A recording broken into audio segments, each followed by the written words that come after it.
Itu kalau ndak saya nyanyi itu ya kebangetan saya ngomong. Iya. Mamanya menangis, merangkul, mengatakan rupanya kedua tangan mama ini Tengah abad begitu ya berjalan.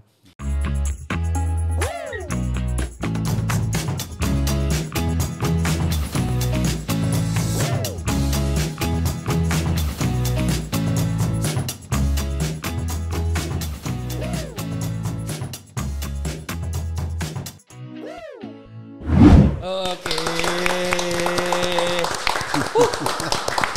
Selamat datang kembali di podcast GKKK Surakarta. Ini sudah masuk episode yang keempat begitu ya? 4 ya? 4. Kita udah berjalan 3 episode, lumayan lah maksudnya. Setidaknya udah oke lah sekali sebulan lah ya maksudnya. Oke, hari ini hari yang spesial di mana kita sama-sama membahas suatu topik yang menarik di tengah-tengah euforia dan keceriaan kita mengenai HUT gereja kita begitu. Mungkin ini sedikit spill begitu ya, hari ini tepat pada waktu kita rekam ini 3 hari setelah HUT gereja. Jadi masih ada adrenalinnya HUT. Sukacitanya HUT juga. Ya bersyukurlah, maksudnya sudah 68 tahun begitu ya. Hari ini kita bersama tamu-tamu yang narasumber-narasumber lah kalau bilang ya.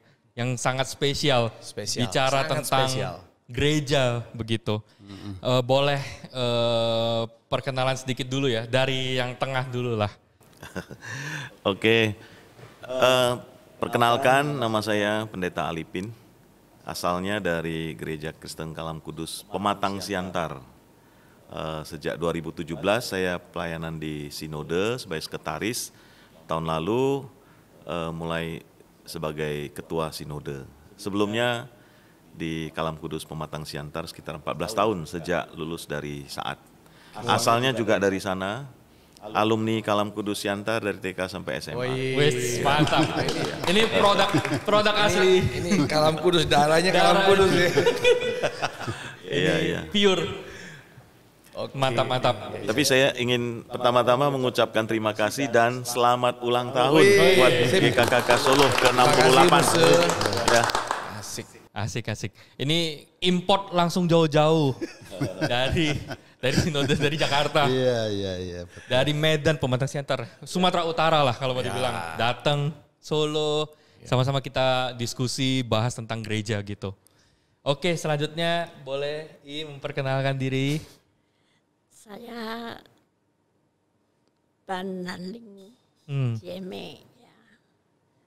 Saya dari kecil sudah sekolah minggu tapi di Pos PI. Beberapa gereja. Gereja, Ya gitu loh. Pindah-pindah waktu itu ya? Pindah-pindah ya. GKI Coyudan, GKI mana? Itu Kepunton. Oke. Sama Lojiwetan yang apa itu kadang bisa nangis itu loh. Oh iya. Oke. Ya itu ya. Iya. Usia Ya, usianya sekarang 83. 83. Lebih tua daripada usia gereja. Iya. Yang pertama 2 kali lipat ya Bapak Pil ya? langsung diomong. Oh ya. Oke. Cie buat kesediaannya buat diskusi dan ngobrol tentang gereja gitu. Selanjutnya boleh. Ya, baik. Susu. Saya Huang Kodai, kalau di sini dipanggil, kalau jemaat sini apalagi hamba-hamba Tuhan sering panggil Sati Susu Kodai. Ya. Bagai satu betul malah suatu ini ya, panggilan yang akrab. Oh ya. Betul. Dipanggil Susu itu kan dekat. Ya. Itu. Aman Ya, jadinya betul ya. Saya bergabung di gereja ini sejak tahun 1995.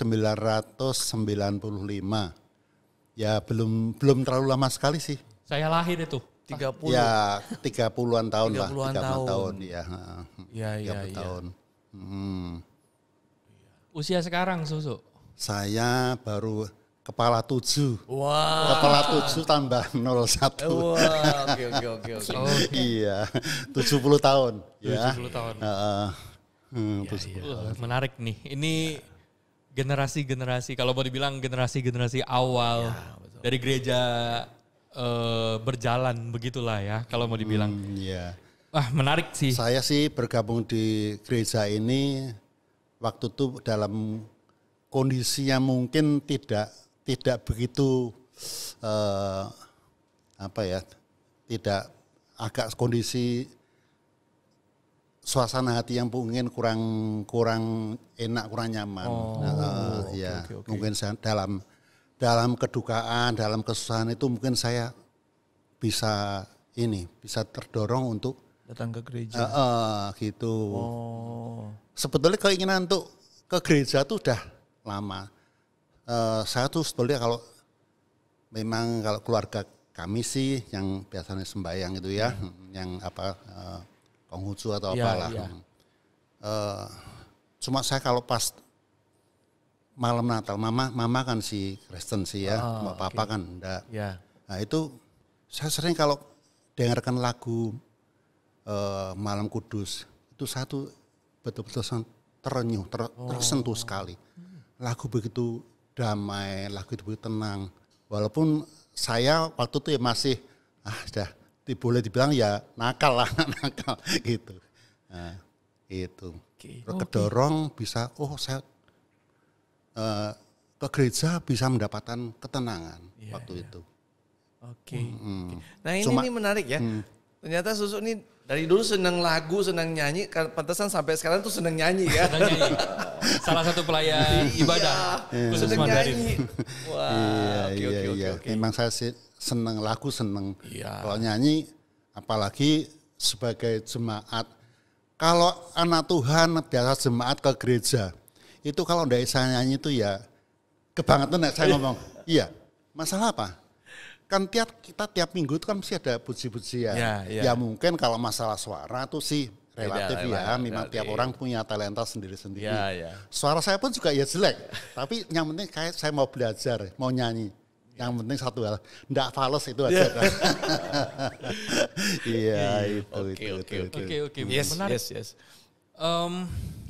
Menarik tadi udah sempat singgung ya, maksudnya sejak 1995 bergabung dan itu, waduh, saya ingat itu ya tahun lahirnya saya ya, maksudnya saya datang ke gereja, saya baru lahir, sudah ada di gereja ini gitu loh.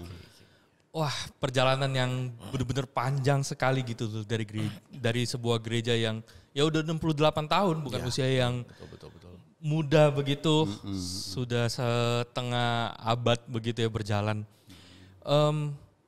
Mungkin kita perlu sama-sama untuk belajar dan melihat dulu ya, maksudnya mengerti tentang bagaimana sih awal mulanya daripada Gereja Kalam Kudus ini ada secara dari awal benar-benar bagaimana mungkin mau dibilang Gereja Kalam Kudus itu hadir di Indonesia dan memberkati.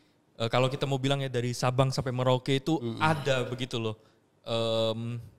Kalam Kudus itu. Mungkin dari sinode, dari Pak Alipin bisa menjelaskan sedikit gambaran bagaimana sih awal mulanya para pendiri itu bisa datang dan bagaimana bisa mendirikan gereja, memberkati dan pergerakannya itu seperti apa sih?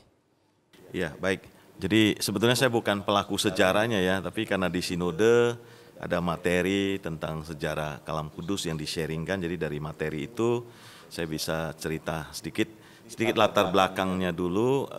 Itu diawali oleh seorang anak Tuhan yang bernama Chi Tzu Wen, atau yang dikenal dengan nama Andrew G, Pendeta Andrew G. Beliau itu lahir di Shanghai, latar belakang keluarganya tergolong miskin ya. Dia usia 12 tahun, papanya sudah meninggal. Lalu dia anak paling besar, punya 3 adik-adik. Satu hari pulang sekolah, mereka mau minta makan, cari mamanya, "Ma, mau makan, lapar." Mamanya menangis, merangkul, mengatakan rupanya kedua tangan mama ini walaupun sudah bekerja tidak bisa mencukupi kita untuk makan. Ya. Itu ada di dalam biografinya. Kemudian Chi Tzu Wen ini pada usia 18 tahun karena ingin belajar bahasa Inggris untuk masa depan yang lebih baik pada zaman itu, dia masuk ke sekolah Bethel ya, sekolah misionaris ya. Sekolah misionaris ini tujuannya sebetulnya adalah hanya untuk belajar bahasa Inggris. Tapi karena dia masuk di sekolah Kristen, di sekolah Bethel Mission namanya waktu itu, tiap hari harus dengarkan kebaktian. Nah, belajar bahasa Inggris tapi juga ada kayak di sekolah Kalam Kudus gitu lah ya, belajar tapi juga ada kegiatan pelajaran agama. Lalu pada suatu hari, biasa di sekolah Kristen adakan acara apa? Ada acara KKR ya. Acara KKR itu di sana dipimpin oleh seorang hamba Tuhan yang namanya C.F. Tippett ya. Dengan topik semua manusia telah berdosa dan kehilangan kemuliaan Allah. Dari situ Pak Andrew G ternyata tersentuh hatinya dan merasa dirinya orang berdosa, lalu dia menangis, dia berteriak dengan suara lantang, Tuhanku, juru selamatku, kasihanilah aku si pendosa ini. Nah, kemudian diceritakan di buku itu bebannya terasa diangkat oleh Tuhan, mendapatkan damai sejahtera, sekaligus dia merasakan banyak orang seperti dia yang membutuhkan Injil sehingga bisa dapat damai sejahtera. Nah, lalu dia menyerahkan diri jadi hamba Tuhan. Tapi ini saya perlu cerita juga pergumulan dia. Dia cerita pada waktu itu dia umur 23, dia sudah kerja sebagai pegawai pos di Shanghai itu dan gajinya cukup lumayan. Jadi kayak pegawai negeri karena pegawai pos. Jadi mamanya senang sekali kan dia bisa bantu adik-adiknya sekolah. Tapi waktu dia bilang dia mau jadi hamba Tuhan, mamanya nangis. Nampaknya mama harus kerja lebih keras lagi untuk menenun baju. Pekerjaan mamanya itu jahit baju gitu ya untuk menghidupi keluarga dan menangis. Jadi sebenarnya dia bergumul sekali, tapi dia taat panggilan Tuhan, berdoa, meminta Tuhan yang menjaga, memelihara keluarganya. Nah jadi itu cikal bakal dari lahirnya Kalam Kudus dari seorang yang terpanggil menjadi hamba Tuhan dengan pergumulan yang berat. Kemudian dia diceritakan keliling dunia sampai ke Asia, sampai ke Indonesia. Ada timnya itu termasuk pendeta John Sung, gitu ya. Singkat cerita, tahun 51 dia adakan KKR di kota-kota besar di Indonesia di mana ada orang-orang Tionghoa. Di situ ada seorang anak muda yang kita kenal sekarang pendeta Peter Wongso. Beliau masih ada tinggal di Sydney. Nah singkat cerita, awalnya dia nggak mau pergi tapi dibujuk oleh ciece-nya itu, dia pergi. Hari pertama dia nggak begitu serius. Hari kedua dia mulai tersentuh hatinya, hari ketiga dia benar-benar merasakan panggilan Tuhan untuk jadi hamba Tuhan. Dia merasa benar-benar dirinya orang berdosa dan dia merasa banyak teman-temannya juga butuh Injil. Maka dia menyerahkan diri, dia mau, jadi ceritanya dia kabarkan Injil dulu kepada teman-temannya. Sama-sama bisnismen. Tapi dia karena belum belajar banyak Alkitab, susah gitu ya mengabarkan Injil. Nah, maka dia tulis surat kepada Andrew G. Itu tahun 51. Lalu kemudian Andrew G ceritanya menerima surat itu waktu ada di Paris. Tahun 52, April, Andrew G datang ke Bandung juga mengadakan KKR lagi, membalas surat Pak Wongso. Ya, kami sudah di Indonesia dan akan memulai sekolah Alkitab berbahasa Mandarin. Jadi karena itu waktu itu Pak Wongso minta dia buka sekolah Alkitab yang bahasa Mandarin karena di Indonesia belum ada. Mari doakan ya, Tuhan berkenan maka sekolah ini akan mulai. Nah kamu siap-siap, nanti September kita akan mulai. Jadi dari April sampai September itu Pak Wongso dengan sukacita mempersiapkan segala sesuatunya. Nah, walaupun dia sudah punya bisnis dan sebagainya. Ada saudaranya yang tahu lalu bilang sama dia, buat apa kamu mau jadi hamba Tuhan, nanti kalau kamu nggak berhasil jangan pulang ya dan sebagainya gitu ya. jangan lihat muka saya gitu ya, istilahnya gitu ya, nggak seneng gitu ya. Nah, dia bilang ini panggilan Tuhan. Nah, lalu Pak Wongso berangkatlah ke sana. Ada kisah yang menarik. Dia naik kapal dari Belawan di Medan itu pelabuhan sampai ke Tanjung Priuk di Jakarta, lalu naik kereta api ke Bandung. Nah, dia sudah punya impian, dia sudah lepaskan semua bisnisnya. Sampai di Bandung itu dia lihat, loh ini rumah rektornya gitu besar ya, kayak di pavilion gitu. Pasti kampusnya besar. Pasti mahasiswanya banyak, dosennya banyak. Nah, dia ketuk pintu, ayo mari anak muda masuk. Saya nggak mau masuk, saya mau tinggal di asrama. Asrama mana? Pak Andrew G menjawab, Chen Cai Tau Kau, ya, masih didoakan, seperti itu. Terus kemudian dosen-dosennya berapa? Ada berapa orang sudah? Jawabannya lebih lambat lagi. Sama juga, Chen Cai Tau Kau, masih didoakan. Terus pertanyaan terakhir, mahasiswanya sudah berapa? Gitu ya. Niti Ike, kamu yang pertama. Ya. Jadi Pak Wongso nampak agak kecewa, tapi Pak Andrew G bilang, mari yuk anak muda kita berdoa. Nah, menurut cerita Pak Wongso, mereka berdoa sekitar 3 jam. Setelah itu baru cari dosen, ya, cari kampus dan sebagainya. Nah, jadi dimulai dari situ. Nah, sementara mereka kuliah, jadi namanya sekolahnya waktu itu STT Saat ya, memulai STT Saat di bulan September. Singkat cerita ya, karena waktu dengan 3 mahasiswa pertama, lalu mereka mendapatkan dosen, kira-kira ada 8 dosen. Itu yang pertama. Nah, bagaimana dengan Kalam Kudusnya? Jadi ketika mereka ada di Bandung, tadi saya katakan bulan April ya, Pak Andrew G itu sudah datang ke Bandung, maka di bulan April itu diadakan KKR ya, diadakan KKR di tanggal 22 April 1952. Setelah KKR itu ada jemaat-jemaat yang terus mengadakan kebaktian-kebaktian, persekutuan doa, PA dan sebagainya. Maka di dalam rapat sinode satu kali menetapkan bahwa lahirnya Kalam Kudus itu di tanggal 22 April 1952 di Bandung. Jadi sekaligus menjadi ulang tahunnya GKKK Bandung. Jadi penetapan itu setelah beberapa tahun kemudian baru ditetapkan yang ulang tahunnya Kalam Kudus.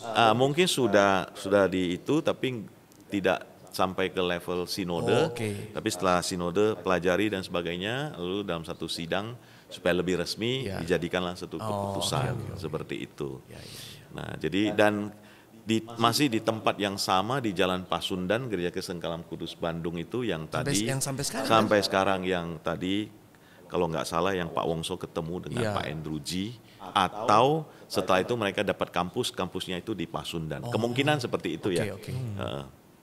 Seperti itu. Nah, lalu setelah itu cikal bakal di Bandung ya. Perjalanan seterusnya saya kurang tahu persis, tapi setelah Pak Wongso selesai, saya dengar ceritanya beliau sempat jadi dosen di STT di Medan. Kemudian 2-3 tahun kemudian ditarik kembali oleh Pak Andrew G untuk ke Saat. Nah, dari sana beliau punya panggilan Tuhan untuk mengabarkan Injil ke seluruh Indonesia, diinspirasi oleh pidatonya Bung Karno di Medan. Beliau tidak fasih bahasa Indonesia, tapi waktu dengar Bung Karno pidato, Presiden selalu mengatakan dari Sabang sampai Merauke, dari Sabang sampai Merauke. Lalu dia lihat peta, dia beli peta, wah Indonesia begitu besar. Lalu dia tanya teman-temannya, Indonesia itu gitu besar, orang Tionghoanya ada di mana saja? Lalu yang lebih tahu mengatakan, China li you yen, China li you huaren. Di mana ada asap, di situ ada orang Tionghoa, gitu ya. Lalu Pak Wongso ini punya misi untuk mengabarkan Injil kepada orang Tionghoa. Dia dengan waktu 6 bulan, dia cari data di mana saja yang ada gereja orang Tionghoa dan di mana belum ada. Ternyata pada zaman itu tahun 50-an hanya 20 kota yang punya gereja Tionghoa. Sehingga dia tergerak untuk kabarkan Injil dari Sabang sampai Merauke. Jadi waktu dia jadi mahasiswa dia sudah keliling beberapa kota. Setelah dia jadi dosen, nah disitulah yang saya dengar ceritanya persisnya saya kurang menguasai ya. Waktu dia menjadi dosen, pernah juga jadi rektor, sering keliling mengajak mahasiswa untuk kabarkan Injil, khususnya kepada saudara-saudara kita orang Tionghoa, karena memang dia fasihnya bahasa Mandarin, bebannya ke sana. Nah di situ cikal bakal ada yang hamba Tuhan diutus setelah KKR dan sebagainya, lalu dimulailah gereja dengan nama Kalam Kudus. Nama Kalam Kudus ini adalah pemberian atau nama yang diberikan oleh Andrew G. Karena kita tahu di Taiwan juga ada nama Kalam Kudus, Seng Tao Tang ya, atau Citu Jiao Hui Seng Tao Tang. Seng Tao itu Kalam Kudus. Di Taiwan ada, di Singapura ada, sampai di Amerika juga ada, gitu ya. Nah, jadi di Indonesia juga pakai nama Kalam Kudus. Kira-kira singkatnya seperti itu ya. Itu singkatnya luar biasa ya. Singkat itu. Iya. Tapi itu kalau yang Kalam Kudus di Singapura sama yang Indo nggak ada ini ya. Ya memang kita nggak ada hubungan secara organisasi, kita ya cuma tahu, kita tahu memang itu dimulai oleh Andrew G. Gitu. Diri yang sama. Satu kali pernah di tahun berapa saya lupa, waktu di Taiwan Kalam Kudus ulang tahun ke-70, mereka datang. Oh malah mereka datang. Ya kunjungi karena mereka pengen tahu sejarah Andrew G di Indonesia. Jadi mereka ada kunjungi beberapa gereja, kemungkinan Solo juga ada di kemungkinan ya saya lupa ya. Tahun 70-an. Bukan, ulang tahun ke-70. Iya. Ulang tahun ke-70 Kalam Kudus Taiwan.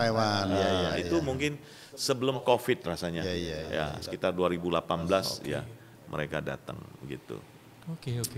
Ya, kira-kira seperti suatu itu. hal yang menarik sih, maksudnya perjalanannya begitu panjang, dimulai dengan satu tekad dan semangat ya untuk memberitakan Injil bagi orang-orang Tionghoa di Indonesia dan bergerak dari satu kota ke kota lain dengan sebuah hati penginjilan gitu ya. Wah, dengarnya sih benar-benar membakar lagi hati untuk banyak jiwa di luar sana, banyak orang di luar sana, maksudnya orang-orang Tionghoa yang butuh mendengarkan Injil dan butuh untuk dijangkau oleh setiap kita begitu ya.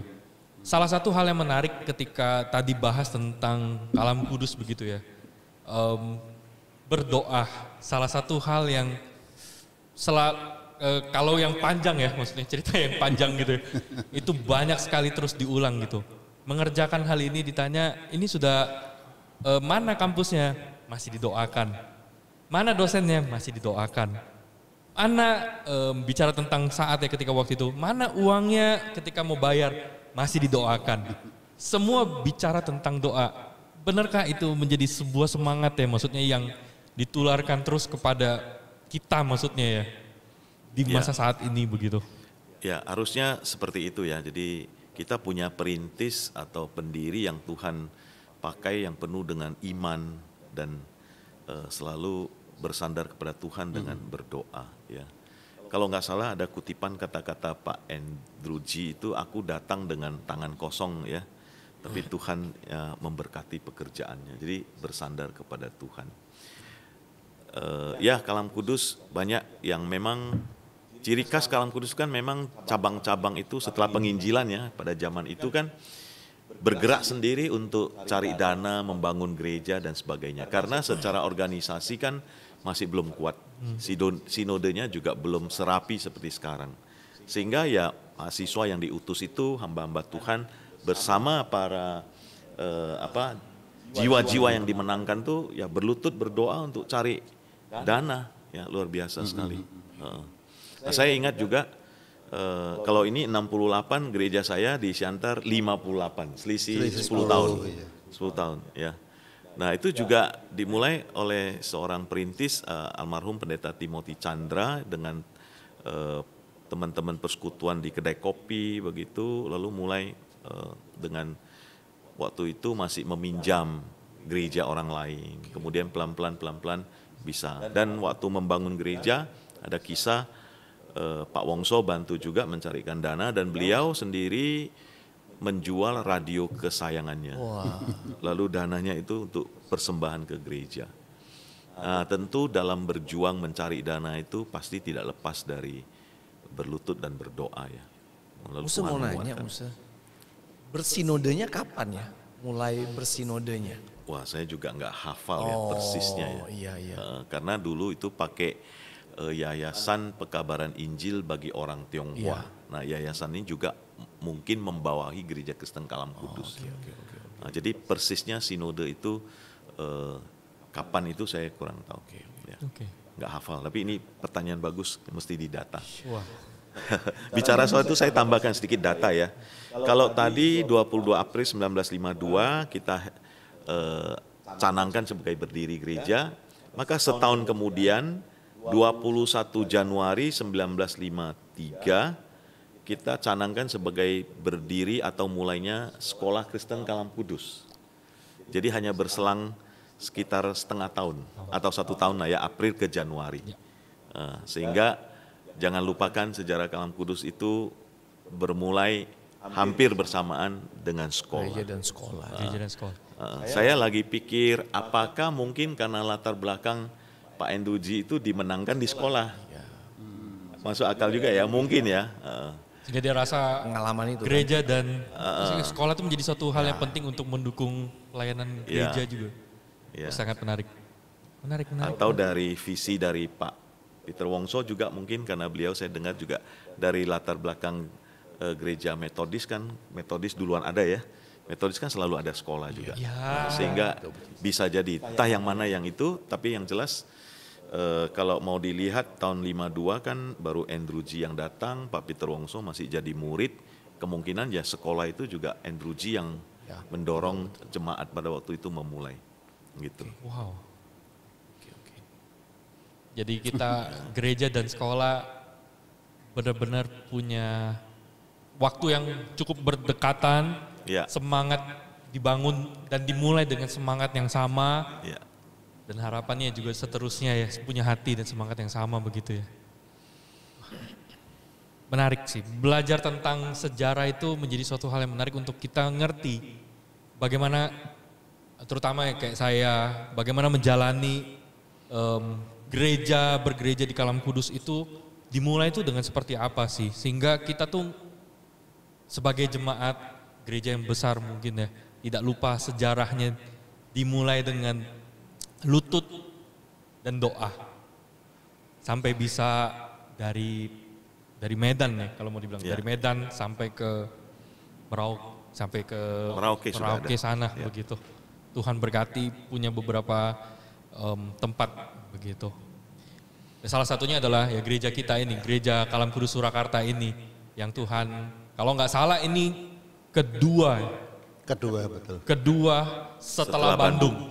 Seingat saya, berdasarkan sepenglihatan dan seingat saya sih, gereja kedua setelah Bandung yang Kalam Kudus begitu. Nah, kalau saya beralih ke Inlaling dan juga Susu Kotai begitu. Tadi Susu Kotai udah cerita tahun 1995 bergabung dengan Kalam Kudus begitu. Kalau Inlaling bisa cerita nggak usia berapa bergabung dengan Kalam Kudus? Ya, waktu masih sekolah. Ya. Usia kira-kira berapa? 15. Ya. Berarti itu tuh mungkin SMA kelas 1. SMA gitu. Ya. SMA. Waktu Cito Bermuse Puto KKR ya. Pertama kan di Pasar Legi GUP situ. Nah, itu saya bertekad menyerahkan diri untuk menjadi guru sekolah minggu. Gitu. Masih langsung mendengarkan Pak Andrew G ya. Boleh Lause atau AI ceritakan Pak Andrew G itu khotbahnya seperti apa sih? Apakah seperti Pak B atau Pak Usul? Saya baru dengar loh ini loh. Ini Andrew G khotbah di GUP. Ya GUP ya. Pertama di Solo tuh di GUP. Pak Andrew G gitu ya? Ya. Oh, oke. Nah itu saya menyerahkan diri untuk jadi guru sekolah minggu. Wow. Ya. saya buyar gitu di otak. Ini mau ngomong apa ya maksudnya? Mau nanggepin gimana gitu loh. langsung perintisnya langsung yang khotbah. Wow. Oke. Berarti maksudnya pertama kali gabung pun juga berarti di sekolah, maksudnya sekolah minggu begitu ya, sebagai guru sekolah minggu tadi cerita begitu ya. Sekolah minggunya masih di Lodji Wetan itu. Wah. Bukan di sini, Ya. bukan di Pasar Legi. Oh, Lodji Wetan tuh. Mungkin maksudnya ini Tempatnya Bang Isyang Muse. iya sudah ada sendiri yang waktu kalau sejarah Kalam Kudus Solo kan itu kan sudah ada yang kurang lebih yang di sejarah kita ada 20 orang tuh. Ya. Memang kan dari GUP. Ya. Ini sudah ada sendiri. Lalu kan ada Pak Wongso tuh yang datang juga. Ya. Tapi ini pun tetap jalan nih. Yang Pak Endruji masih ada sepertinya. Dan ada pelayanan di GUP Pasar Legi. Nah di situ Ilaling kan tadi bilang sempat ya di Coyudan ya iya. Ya, itu waktu kecil saya memang keliling jalan sekolah minggu. Gimana? Kayaknya memang dulu kita kan belum ada gereja tetap. Betul. Pinjam atau tulisan nebeng. Iya. Nah, nebeng GUP, nebeng Lodji Wetan, nebeng itu seperti itu. Ya. Saya seingat saya tuh menurut cerita gitu. Ya. Nebeng sana kemari gitu.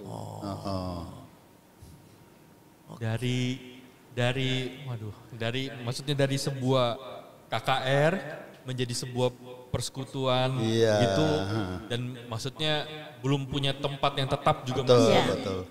Di tempat-tempat meminjam lah ya, Iya, meminjam meminjam, dari betul. gereja-gereja di Solo ini, kemudian sampai ya maksudnya kalau mau dibilang ya sampai sebesar inilah maksudnya. Tapi Ilaning itu waktu ibadah pertama kali yang di Lodji Wetan ikut juga itu? Sudah ada? Oh betul. Waktu itu yang usia remaja itu. Ya, ikut. Pertama kali ibadah Kalam Kudus begitu ya? Yang di Lodji Wetan loh, yang di Lodji Lodji Wetan. Wetan, ya. Saya maksudnya saya masih Ya, nih. sama. Saya juga lagi. Oke, ini yang awal ya. Awal sekali. Oh bukan termasuk Iya. yang 20 orang itu mungkin. Karena kan itu yang ini kan posisinya Ilaning kan yang posisi remaja waktu posisi itu. remaja, Iya. bukan yang benar-benar Bukan yang perintis. Bukan yang betul. perintis. Kalau Boleh yang- cerita pengalaman Dok dengar khotbah itu gimana? Oh iya. Diterjemahkan atau full Mandarin ya? Mandarin ya. Oh iya. Mandarin. Gimana pengalamannya? Masih ingat nggak ya waktu itu? Seperti apa itu? Ya, pokoknya saya tuh senang gitu loh. Pokoknya bisa Iya. dengarkan. Berapi-api begitu. Ya, Maksudnya saya pernah baca buku tentang Pak Endruji datang ke Indonesia, itu jadi suatu hal yang ya perjuangannya, terus kemudian dia tulis tentang bagaimana dia datang itu, saya lihat benar-benar seperti orang yang militan banget begitu. Itu satu buku yang menarik, saya dikasih oleh Pak Ishak sih. Ketika dia mungkin temennya di London atau di mana gitu, dari buku Luakan, terus dia kasih, dia lihat ini kayaknya salah satu berhubungan sama Indonesia begitu. Dia kasih, oh iya benar, dan itu ditulis Pak Endruji begitu. Oke. Wah, jadi maksudnya sangat menarik sih. Maksudnya kalau bisa waktu diputar, pengen dengar pertama kali bagaimana Pak Endruji berkhotbah begitu ya. Iya. Karena kan dari itu menjadi, maksudnya banyak orang Tionghoa percaya menjadi persekutuan, dan itu komit ya maksudnya. Komit untuk terus kumpul berdoa. Bahkan kalau ini Ilaling sekolah, maksudnya dari sekolah minggu, berarti ada orang-orang yang benar-benar dedikasi untuk apa ya, mengajar, kemudian dibentuk untuk jadi guru sekolah minggu. ya waktu itu di Lodji Wetan cuma saya. Ya, jadi ada yang bimbing semacam Muse. Jadi dia cerita dulu, saya suruh praktek cerita, dia di belakangnya. Ini guru sekolah minggu pertama. Iya. Gitu. Iya, benar. Iya. Iya, benar-benar. Maksudnya dari jemaat ya? Iya, dari jemaat. Ya. Gitu loh. Kan ada hamba Tuhan. Hamba Tuhan. Ya. Terus ngajarin, melatih. Iya, makanya Nah, tadi ini Ilaning. Waktu itu masih remaja. Waduh. Ya memang gitu.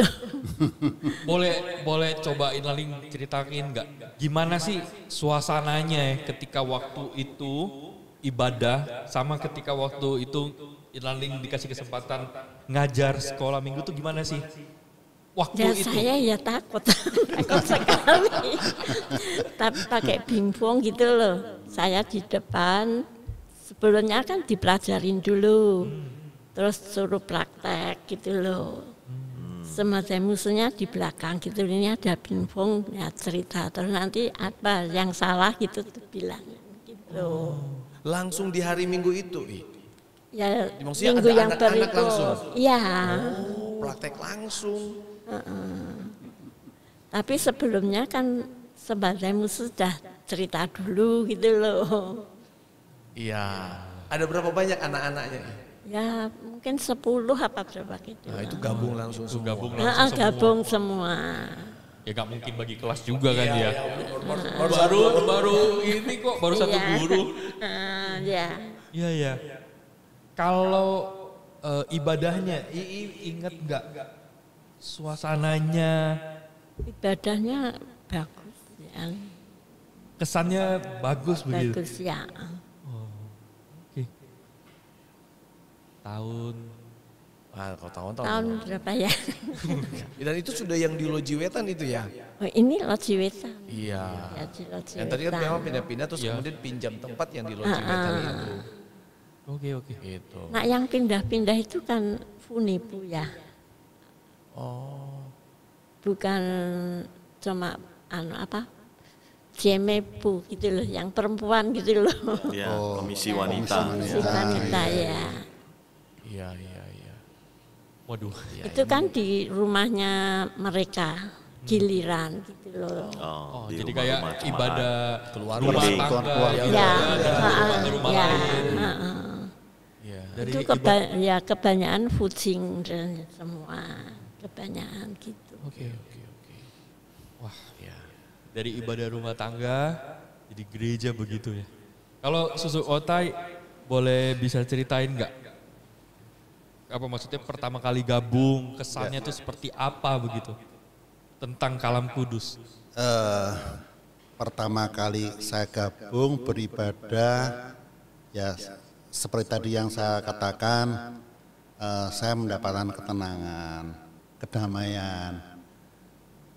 Terus waktu itu juga memang tidak seperti sekarang ya, dulu masih pakai piano, yang iringin sama piano waktu itu. Ya kesan saya sih tenang gitu loh. Jadi misalkan saya sebabnya saya pernah nyoba di Elsade sekali. Iya. Cuma saya desa ini saya bukan istilah kayak menjelekan mereka enggak, tapi bagi saya tuh enggak tenang gitu loh. Terlalu bising waktu. Nah, terus suasana ibadah di sini waktu itu masih di ini kan belum dibangun kan ya, masih di bawah itu yang sekarang ya betul. Itu dan juga kayak keakraban dari atau pemerhati dari hamba-hamba Tuhan itu cukup bagus ya. Mereka tuh merhatikan, dideketin, tanyain apa sih yang perlu didoakan segala.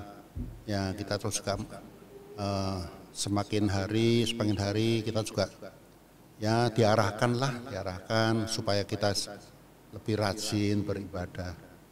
Waktu itu Susu sudah menikah belum? Sudah. Waktu itu sendiri datang atau sudah dengan istri? Ya dengan istri. Oh, itu.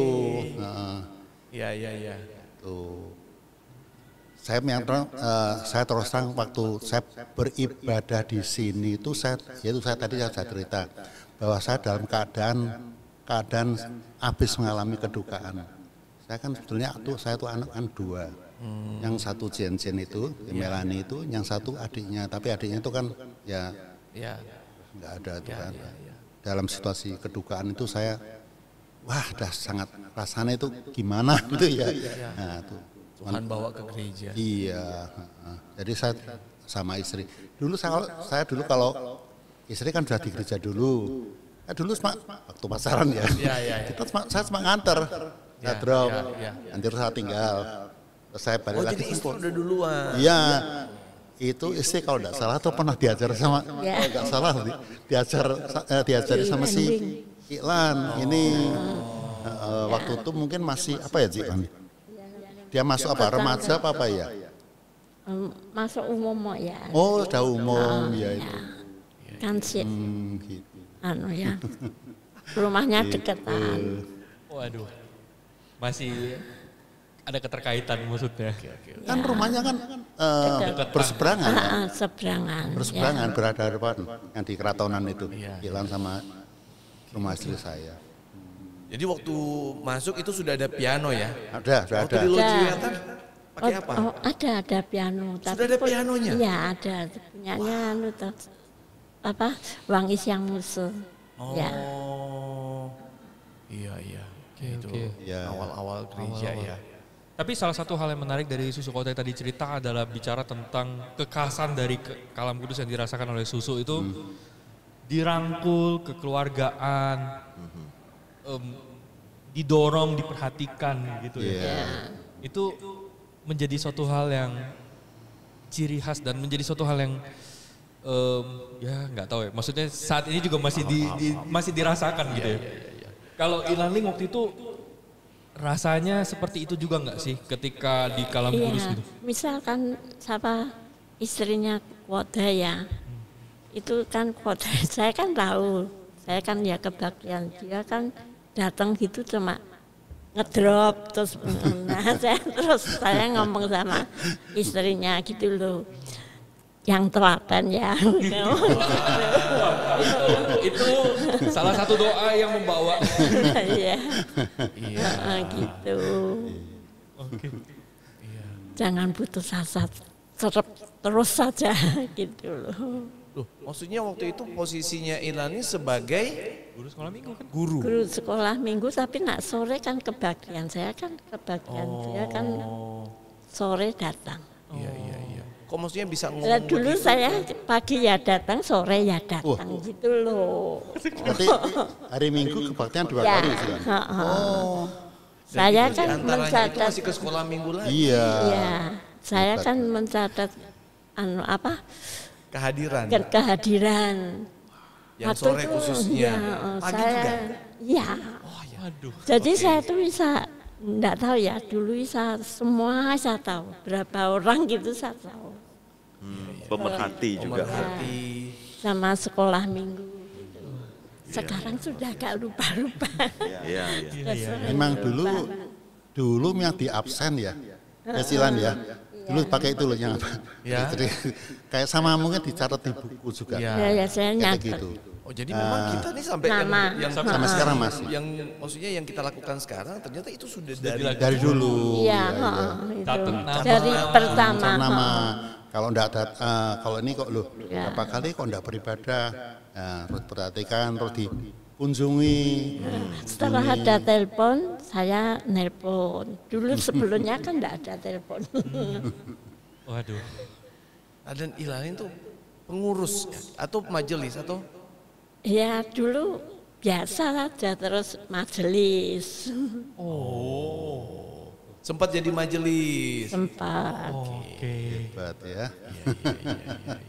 Wow. Maksudnya benar-benar maksudnya dari mungkin kesan kekeluargaannya itu lahir dari sebuah ketelatenan untuk catat, Ya, telepon, ya. hubungi, kunjungi. Dari hal-hal kecil seperti itu jadi sebuah kesan yang baik buat jemaat itu. Saya ini bukan datang ibadah aja, tapi saya juga diterima, diperhatikan, didoain juga, menjadi semangat dari para perintis juga. Maksudnya Betul. menjadi suatu hal yang ya, mau dibilang ya mungkin Ilaling militan lah di garda terdepan untuk catat. Ya. Iya. Guru sekolah minggu sampai sekarang. Sampai sekarang masih baru sekolah minggu. Oh sekarang sudah. Iya. Ya berarti jadi guru sekolah minggu tuh sesuai sama dengan usia gereja. Usia gereja berarti. Iya bisa. Ya. Iya Betul, ha. betul. Iya kan? Iya. Iya. Usia gereja ya 68 ya dia ada. 68 ya. 68 tahun mengajar. Berarti kalau begitu usia sekolah minggu itu sama dengan usia gereja? Ya, tapi kan mungkin setelah beberapa bulan tadi, beberapa bulan kemudian sejak dimulai pertama kali, baru setelah itu tidak lama baru ada muncul sekolah minggu ya, iya kalau nggak salah. Nah, di Lodji Wetan kan hanya ngumpulin gitu loh. Iya. Kayak belajar dulu gitu.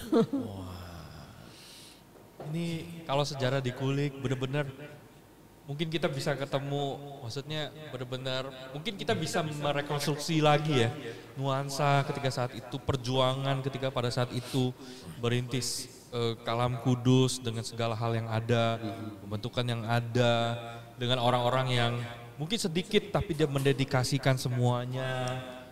Lihat Ilaning, lihat Susu Kota yang maksudnya benar-benar melayani dengan sungguh, catat. Ini bisa jadi itu loh, masa acara loh kalau bisa ulang tahun gereja terus dibikinin drama nih kayak begini nih bisa nih. Iya maksudnya kalau misalnya datanya ada segala macam kan bisa jadi drama loh. Bisa jadi drama. Bagaimana memulai ketika gereja awal loh. Menarik. Nanti kita catat deh buat kamu yang catat. Oh iya saya catat deh. Bapak mah cuma instruksi tolong bikin begini ya. Jangan lupa nanti undang lagi Musa Alipin. Jadi saksi. Siap. Iya. Oke. Maksudnya gereja, maksudnya dari dulu ya, maksudnya Gereja Kalam Kudus Surakarta tuh dikenal memang gereja yang keluargaan, gereja yang hangat gitu ya. Gereja yang memperhatikan bukan cuman lihat datang atau enggak, tapi juga diperhatikan benar-benar. Telepon, dikunjungi, diupayakan yang terbaik lah sehingga enggak hanya kenal nama tapi kenal benar-benar dalam begitu ya. Benar ya? Iya. Iya. Menarik gitu.